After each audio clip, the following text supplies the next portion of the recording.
So you just got your first VR headset. Now what do you do? It's a question I get asked a lot about people who are just sort of getting into this hobby and discovering the metaverse and cyberspace. And the fact is there's a ton of great apps and games out there, not all of which are of perfect quality.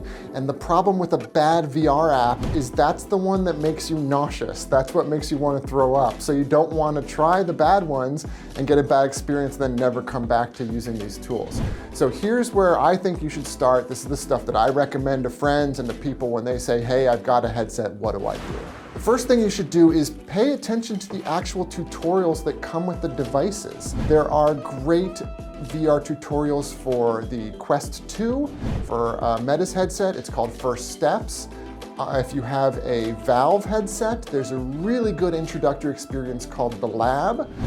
They both not only teach you how to use the headset, but have like mini games and little things that you do in the VR tutorial that are actually fun to do. Once you've figured out how to use your device, you've sort of gotten settled into it, you want to get started with games. I always like to start with some very basic, very low impact VR experiences, ones that you know aren't going to make you sick, but also these are the ones if someone comes over to your house and want to see how the VR rig works, these are the nice, safe introductory things that I usually start people with. First of all is a game called Beat Saber. Beat Saber is pretty simple. It's a rhythm music game, but this time you're actually in a VR environment and these little blocks are flying at you and you have to hit each block, according to color, with a lightsaber in your hands.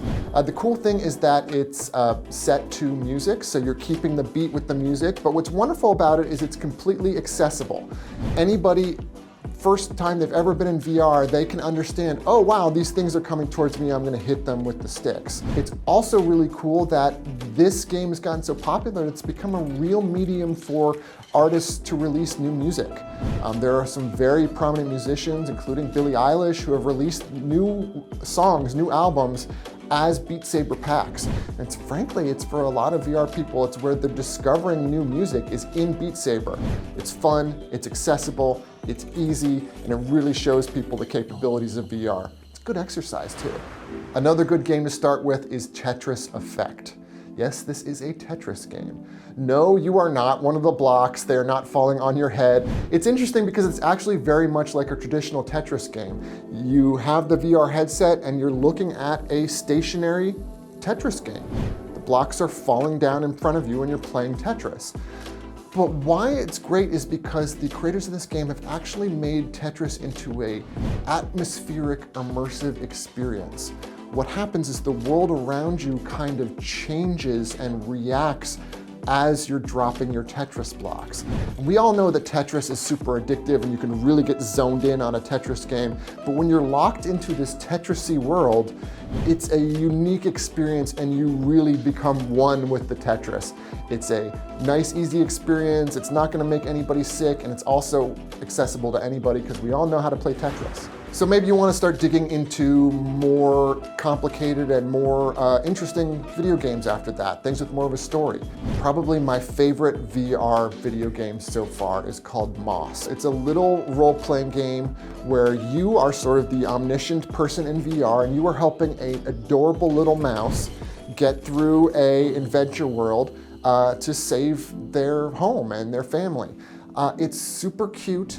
It's got a lot of puzzles that you're helping the mouse solve, but it's also unique because you develop this really special relationship with this little VR mouse. Because you appear to be in the same world as the mouse is always looking up at you and making eye contact, and you really start to identify and feel like the two of you have a real partnership, which is not something that happens a lot in other video games because you usually have a screen and the distance of a living room. You don't actually feel like you're in the game, but you do with Moss. Another great game to start with is called Vader Immortal. This is one of the things that people first started thinking about when they thought about VR. Like, hey, if I've got hand controls, give me a lightsaber. I want to go out and kill things. Vader Immortal is an original story told in the Star Wars universe where you've got a lightsaber and Vader is hunting you down. It's in 3 parts. They're all really good stories. It is exciting because you actually get to be a Jedi and swing that lightsaber around. It's very accessible for new users. This is not a high impact or extreme VR experience. It's not gonna make you sick. Anybody can try this sort of thing, and especially if they are a Star Wars fan, they're really going to enjoy this particular game. You can see more videos like this here on YouTube. Don't forget to like and subscribe.